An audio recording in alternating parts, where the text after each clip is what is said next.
Ding Zoom par YouTube channel in nan kut nem te kan tlai than na tutum chu ngai chet ok ngai asemi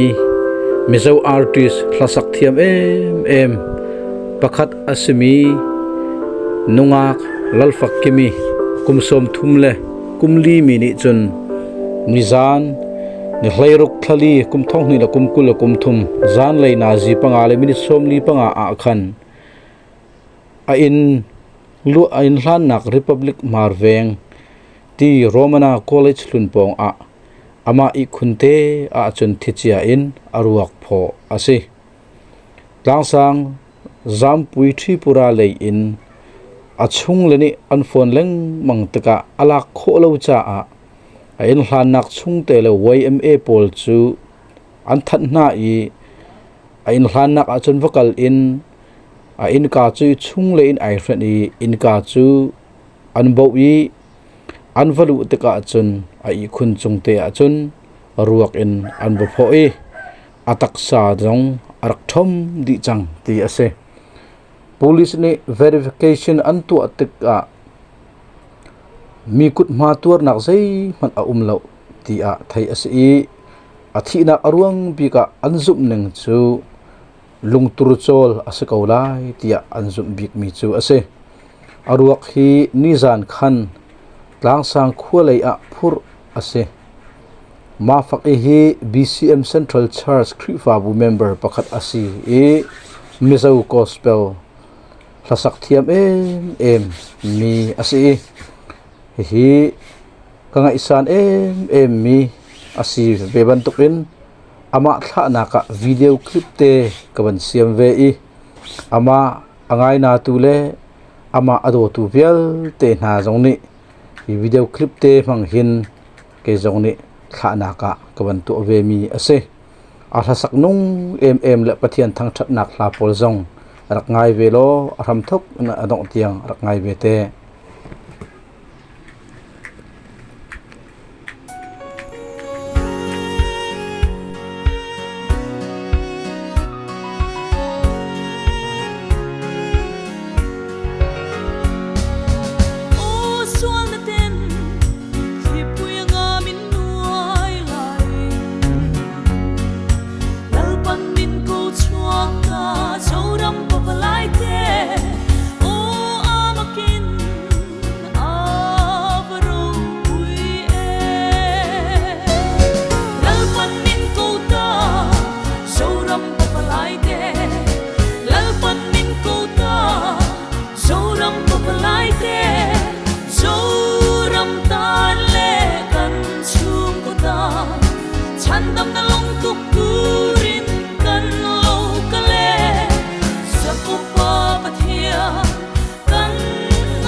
thái tê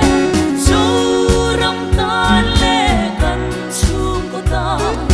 chan đam na long tuk turin kan lo ka le sa ko pa pathia kan ngai e ma che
ramma lo kile ro Phan tôi đã bỏ lỡ khen khi mà sẽ rap lo tu rin ni o tu sum la ini tui puro se itil ti in lo man anei done i in so nei zermia a avasin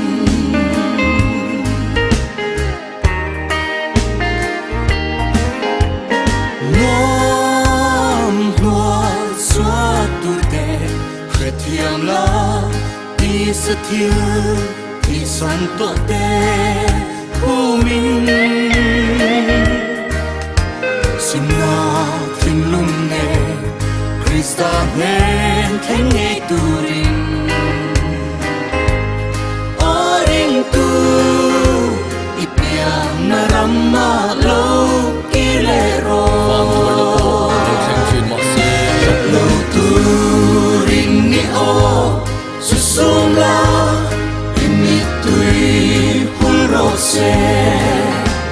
itil te in lo man anei done in so nei zeremia a avasin in so nei zeremia a avasin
môi có xa ang Bui bui sẽ năn ca na Gió này Miriami alam ang le Tutung bomin Jerusalem aluni a Ima a Israel telah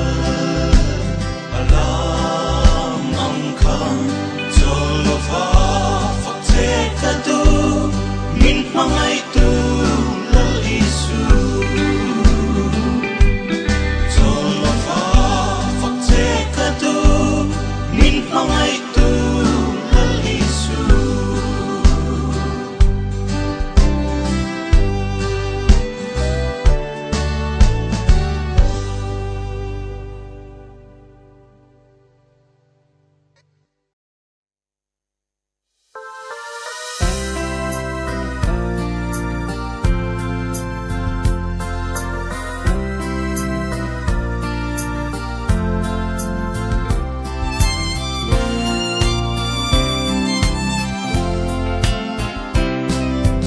Kan khuôn xin na khu về Rùm na râm mà hiền Lal ba sắc lộ khô bùi Lệ ven lộ râm su Asa tu lệ ven tu Tê ăn thọc rim thô Tan tan câu sân nín bê Lal ba tan lô mê Câu sân nín bê lal ba Avaro bùi em Hei lâu hin nghe đắng ren Kan nei silva Xua xua na puanin Tia om ai chuan Lal pa ina kong khar ve tu Ni chong tel po hi ka thang so ke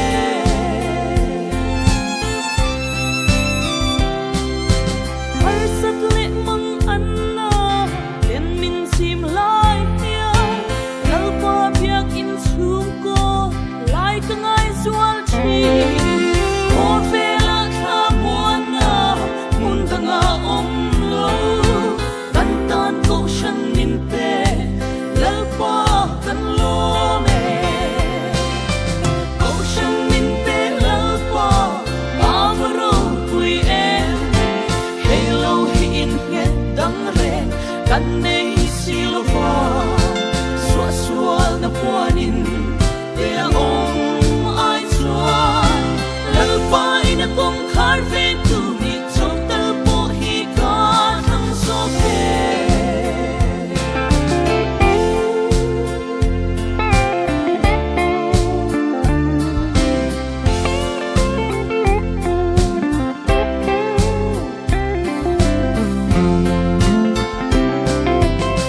Ina om Zion lam lian so tu chu Ja na rua man so in Kamuan na ipe Jak na ata chak le Zuang na an char chi Tan tan ko shan nin pe Lal pa tan lo me Ko shan nin pe lal pa Avaro pui em Hei lâu hin nghe đắng ren Kan nei silva Xua xua na puanin Tia om ai chuan Lal pa ina kong khar ve tu Ni chong tel po hi ka thang so ke Ko shan nin pe lal pa Avaro pui em Hei lâu hin nghe đắng ren Kan nei silva Xua xua na puanin Tia om ai chuan Lal pa ina kong khar ve tu Ni chong tel po hi ka thang so ke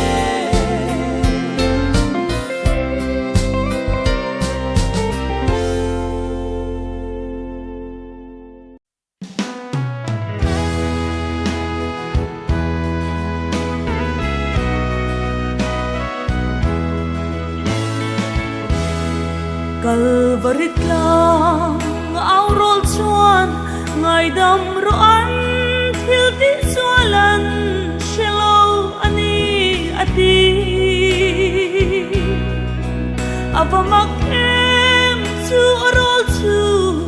mishing o anilo tu po ama song tu te chuan an pu thin le ya le vana lung oi na phong kim chu purit purte tan ni e Calvary tlan na chu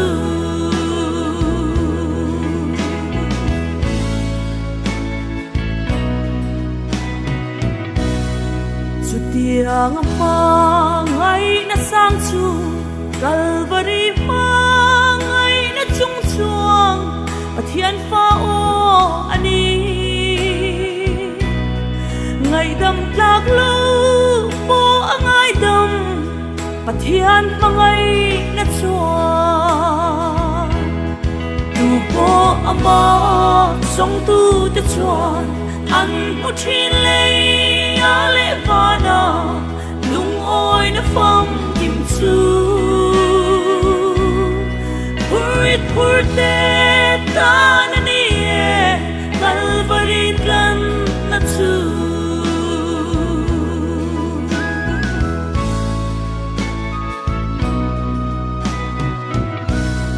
sual phua ra om sing fa te u ngai ru Calvary tlang ma ngai na orol ri chu mi suan en khen pha ko ni pathian mangai na chu tu po ama song tu te chuan an pu thin le ya le vana lung oi na phong kim chu purit purte tan ni e Calvary tlan na chu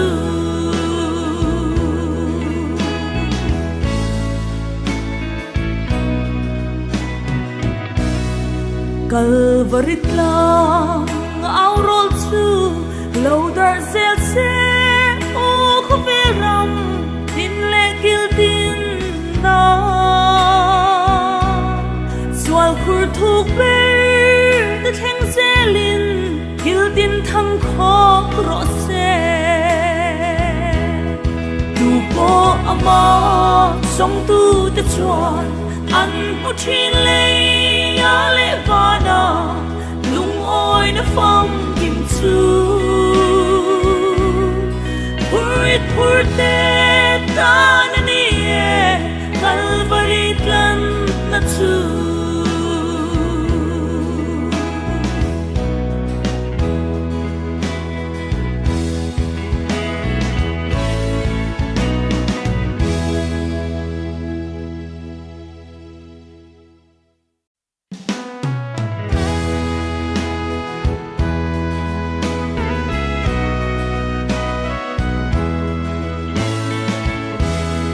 Calvary tlang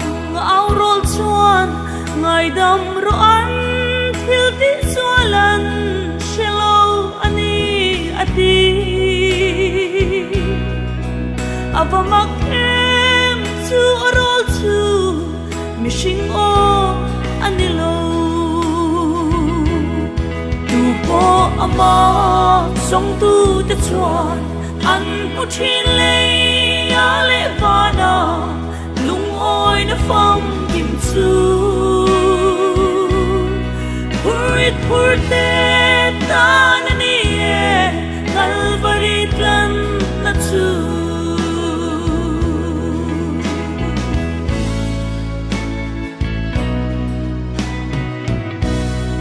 chu tiang ma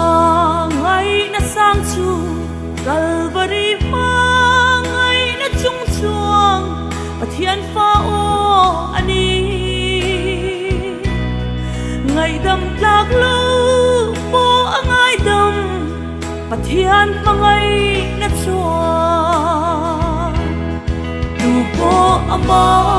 song tu te chuan an pu thin le ya le vana lung oi na phong kim chu purit pur purte tananie Calvary kan na chu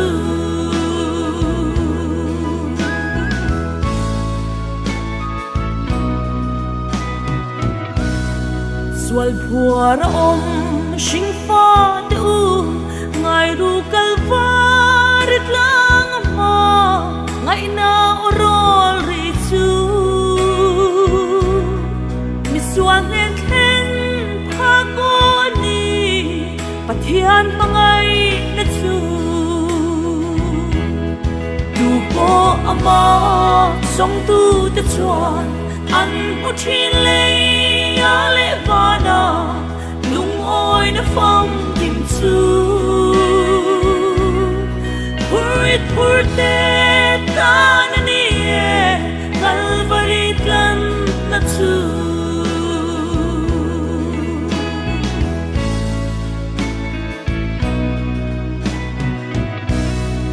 Calvary lang au rol chu lo dar zel se o khaveram tin le kil tin na swal khur thuk be de theng selin kil tin thang kho ro se tu ko ama song tu te chuan an u thin le ya le vana lung oi na phong kim chu purte tananie Calvary kan na chu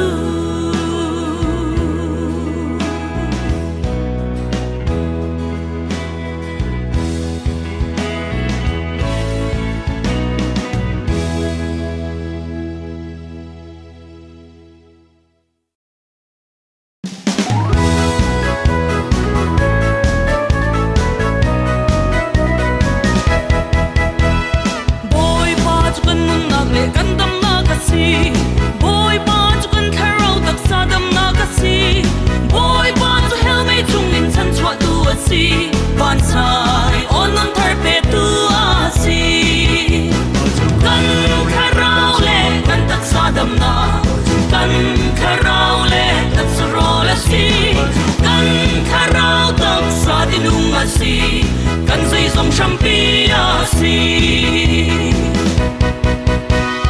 boy ba tu khal banga kan peng tu asi boy ba tu pardo banga kan tam tu asi boy ba tu teu na kina kan thuam tu asi ban sai onon thar pe tu asi kan kharau le kan tak sadam na kan kharau le tak surol asi kan kharau tak sadinung asi kan zai som champia si boy pa chu do na kina kan try to asi boy pa chu vanon do kan shop tu asi boy pa chu do na ka kan pe tu asi ban sai onon thar pe tu asi kan kharau le kan tak sadam na kan kharau le tak surol asi kan kharau tak sadinung asi kan zai som champia si boy pa chu kwara har ko khau tu boy asi boy pa chu mithi tho der khau tu boy asi boy pa chu lo der khau tu boy asi ban sai onon thar pe tu asi kan kharau le kan tak sadam na kan kharau le tak surol asi kan kharau tak sadinung asi kan zai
mi ti thei ti ka shia i tu khen na hun na pia nga thil ti thei na alo lang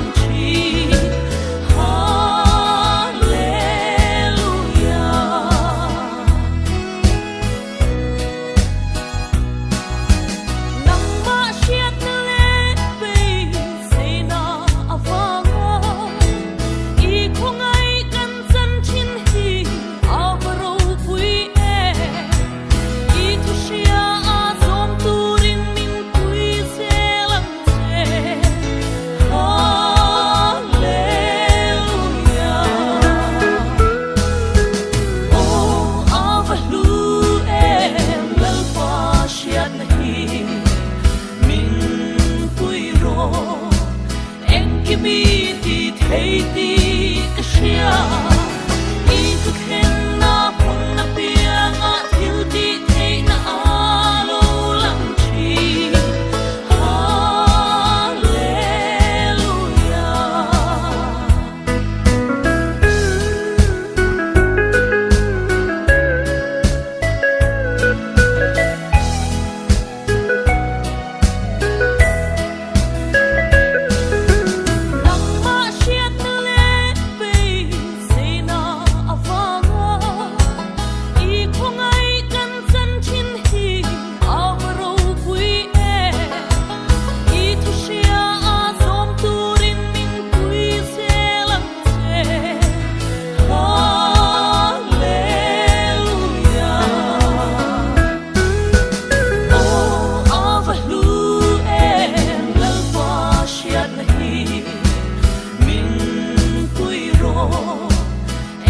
mi ti thei ti